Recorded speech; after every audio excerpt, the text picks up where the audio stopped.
Hi, இன்றைக்கி நம்ம என்ன பார்க்க போகிறோம்னா ஜிபிஎஸ், அதாவது பைக்கோட ஜிபிஎஸ் பற்றி தான் இன்றைக்கி பார்க்க போகிறோம். உங்களுக்கு நியூ வண்டி நிறையா வாங்கியிருப்பீங்க, இல்லை கார், எல்லாத்துக்குமே வந்து ஜிபிஎஸ் கன்ஃபார்ம் தேவைப்படும். அந்த ஜிபிஎஸை பற்றி தான் இன்றைக்கி நம்ம பார்க்க போகிறோம். நான் வாங்கியிருக்கிறது 1 lakh வாட்டர் ப்ரூஃப் ஜிபிஎஸ். இது வந்து அன்பாக்சிங் பண்ணி இப்போ நம்ம பார்க்கலாம், அப்படியே இன்ஸ்டாலேஷனும் பார்க்கலாம். ஆனால் அதுக்கு முன்னாடி ஒரு சின்ன விஷயம்னா, நான் பண்ண மிஸ்டேக்கை நீங்கள் பண்ணிடாதீங்க.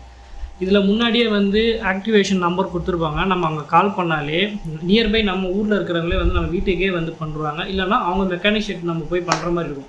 ஆனால் நான் என்ன மிஸ்டேக் பண்ணேன்னா, இதை பார்த்துட்டுமே நம்மளே அதை வந்து ஃபிட் பண்ண முடியுமா, இல்லை நம்மளே வந்து தெரிஞ்ச கடையில் கொடுத்து ஏதாவது பண்ண முடியுமான்னு சொல்லிட்டு கிட்டத்தட்ட 2 daysக்கு நான் வெளியே போய் நிறைய டைம் வேஸ்ட் பண்ணிட்டேன். ஏன்னா யாருக்குமே வந்து ஆல்மோஸ்ட் இந்த பிராண்டை பற்றியே தெரியல. அது இல்லாமல் அவங்களுக்கு வந்து இன்ஸ்டாலேஷன்ஸ் வந்து இது புதுசாக இருக்குது. சில பேர் நிறைய வந்து ஒயரை கட் பண்ணுறானுங்க, இதுக்கு அதுக்கு சம்மந்தமாக ஒயரை கட் பண்ணுறேன்னு சொல்கிறாங்க. அதனால் அந்த காம்ப்ளிகேட்குள்ளெல்லாம் போகாமல் டைரெக்டாக நீங்கள் இங்கேயே கால் பண்ணி நீங்கள் ஆக்டிவேஷன் பண்ணிட்டுனா முடிஞ்சு போச்சு. நான் அந்த மாதிரி தான் நிறைய சுற்றி கடைசியில் ஷோரூமுக்கே போயிட்டேன். ஷோரூமுக்கே போய் கேட்கும்போது இந்த மாதிரி வந்து ஒயரிங் கட் பண்ணால் வாரண்ட்டி கிளைம் ஆகாது, ஒயரிங் கட் பண்ணாமல் நீங்கள் போகணும். அதாவது வண்டி வாங்கி 1 year ஆகிறது, அதாவது அந்த வண்டியோட இது இருக்குது பார்த்துக்கிறீங்களா, வாரண்ட்டி முடிகிற வரைக்குமே. நியூ வண்டி வாங்கும் போது ஜிபிஎஸ்ஸில் நம்ம வந்து ஃபிட் பண்ணுறோன்னா அது கொஞ்சம் சிக்கல் தான். நம்ம பார்த்து கேர்ஃபுல்லாக எந்த ஒயரிங்குமே கட் பண்ணாமல் தான் நம்ம ஃபிட் பண்ணணும். அப்படி கட் பண்ணிட்டுனா வாரண்ட்டி கிளைம் ஆகுது. இப்போ வந்து இது நம்ம அன்பாக்சிங் பண்ணி பார்க்கலாம். உள்ளே என்னென்ன இருக்குது, என்னென்ன ப்ரொசீஜர், எப்படி பண்ணுறதை பார்க்கலாம்.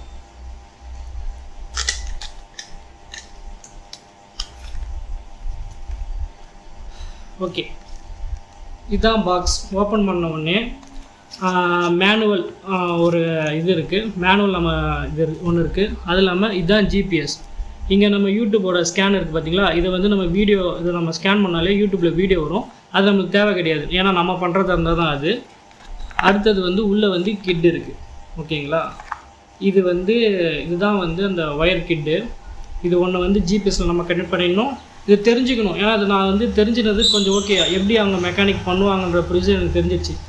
அது இல்லாமல் இது வந்து ப்ளஸ் அண்ட் மைனஸ் இருக்குது பார்த்தீங்களா, இது வந்து பேட்டரியில் இது பண்ணணும். இது நம்மளுக்கு தேவையில்லாத ஒயர், சாரி, இது ப்ளஸ் அண்ட் மைனஸ் இருக்குது பார்த்தீங்களா, இது வந்து பேட்டரியில் நம்ம கனெக்ட் பண்ணணும். இது நமக்கு தேவையில்லாத ஒயர்.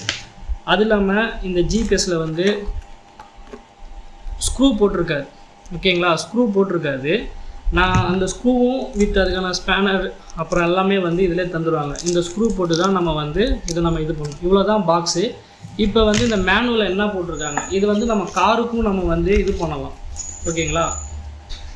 காருக்கு அதாவது சிம் வந்து 1 year சிம்மோட, அப்புறம் 1 year ஆப்.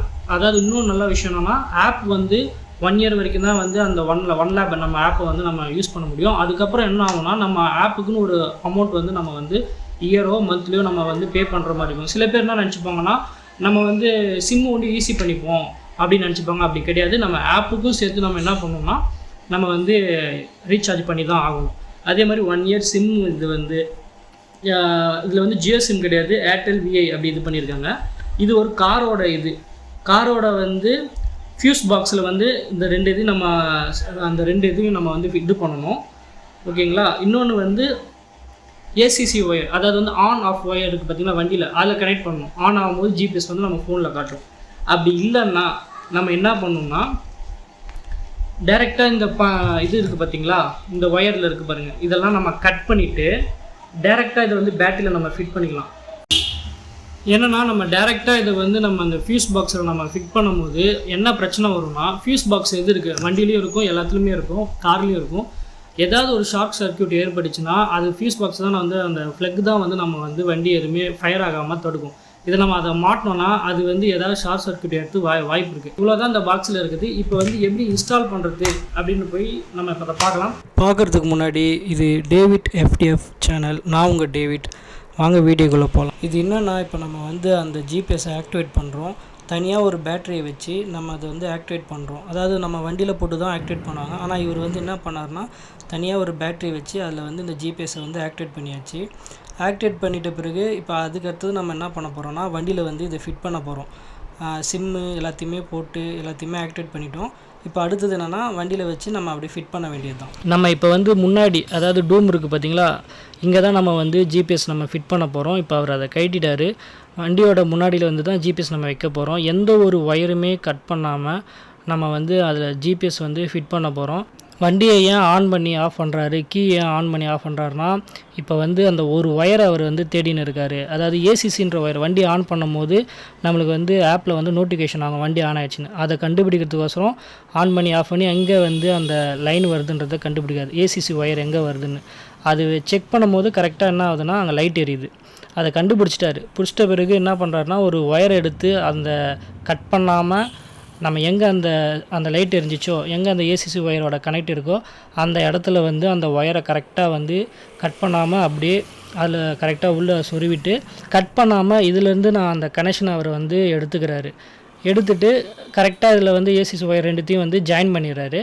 இப்போ இதிலேருந்து அந்த ஒயர் கனெக்ஷன் வந்து எடுத்துக்கிட்டாரு. எடுத்துகிட்டு அப்புறம் ஒன்ஸ் இதை வந்து திரும்பி வந்து செக் பண்ணுறாரு. அந்த கரண்ட் வருதா, அதுலேருந்து வந்து கரெக்டான ஒயரா, சிக்னல் கரெக்டாக இதுக்கு வருதான்னு செக் பண்ணிட்ட பிறகு டேப் போட்டு அதை வந்து கரெக்டாக அது 2 ஒயரையும் வச்சு அவர் சுற்றிடுறாரு. எந்த ஒயருமே கட் பண்ணல, எந்த ஒயருமே கட் பண்ணாமல் ஒரு ஒயர் மூலயமா அந்த கனெக்ஷனை இப்போ அவர் எடுத்துட்டார். இப்போ என்னென்னா நம்ம எடுத்த அந்த ஏசிசி ஒயர் அந்த லைனையும் அடுத்து வந்து இன்னும் 2க்கு வந்து நம்ம வந்து பேட்டரியோட டைரெக்டாக அந்த கனெக்டர் கொடுக்கணும். அதுக்கான ஒரு பிளாஸ்டிக் மாதிரி ஒன்றை வச்சு அதை ஃபிட் பண்ணி ரெடி பண்ணிட்டாரு. அடுத்த ஸ்டெப் என்னென்னா அந்த ஒயரை வந்து இது கூட வச்சு கரெக்டாக முறுக்கி அதுக்கப்புறமா வந்து டேப் போட்டு சுற்றி இதை வந்து அதோட இணைச்சிட்றாரு. இணைச்சி முடிச்சிட்ட பிறகு அடுத்து வந்து இன்னொரு ஒயரை அவர் வந்து கண்டுபிடிக்கிறாரு. அந்த ஒயர் எங்கன்னா நம்ம த்ராட்டில் கொடுக்குறோம்ல அந்த இடத்துல வந்து லைன் பார்த்தாரு, கண்டுபிடிச்சார். ஆனால் இந்த தடவை அவர் வந்து ஒயரை சொருவலை, ஒரு கம்பியை எடுத்து அது உள்ளே சொருகிறாரு. ஒயர் இல்லாமல் வெறும் கம்பியை உள்ளே இறக்கி அதுலேருந்து லைன் எடுத்து அதுக்கப்புறமா அதை வந்து ஜிபிஎஸோட வந்து இணைச்சி அதுக்கு வந்து கனெக்ஷன் கொடுக்குறாரு. இப்போ அதுலேருந்து பவர் வருதான்றதை அவர் செக் பண்ணுறாரு. அதுக்கப்புறமா என்ன பண்ணுறாரு, கனெக்ஷன் ஃபிட் பண்ணிவிட்டு டேப் வச்சு கரெக்டாக வந்து சுற்றிட்டு அந்த ப்ராசஸ் இதோடு முடியுது. எந்த ஒரு ஒயருமே நம்ம கட் பண்ணாமல் இப்போ ஜிபிஎஸ் நம்ம ஃபிட் பண்ணிட்டோம். கட் பண்ணுற வேண்டிய இடத்துல நம்ம வந்து ஒயரை வந்து அதில் சொருவி அது மூலயமா கனெக்ஷன் எடுத்து அப்புறம் கம்பியை சொருவி அது மூலயமா கனெக்ஷன் எடுத்து நம்ம வந்து பர்ஃபெக்டாக இதை வந்து நம்ம ஃபிட் பண்ணிட்டோம். நான் நிறைய இடத்துல கேட்டேன், ஆனால் எல்லோரும் ஒயரை சம்மந்தமில்லாத ஒயரெலாம் கட் பண்ணுவேன் தான் சொன்னாங்க. ஆனால் நம்ம ஒயரை கட் பண்ணால் நம்மளுக்கு வந்து வாரண்ட்டி கிளைம் ஆகுது. இப்போ எந்த பிரச்சனையும் இல்லை, நம்ம ஒயரை கட் பண்ணாமல் நம்ம ஜிபிஎஸ் ஃபிட் பண்ணிட்டோம். அவ்வளோதான், இதோட வீடியோ முடியுது. மறக்காமல் வந்து சப்ஸ்கிரைப் பண்ணிவிடுங்க, கமெண்ட் பண்ணுங்கள், ஷேர் பண்ணுங்கள். வேறு ஏதாவது புது வீடியோ போடணுன்னா வந்து சஜஷன் சொல்லுங்கள். அப்புறம் இன்னொரு வீடியோவில் வந்து உங்களை பார்க்குறேன். பாய், டாட்டா.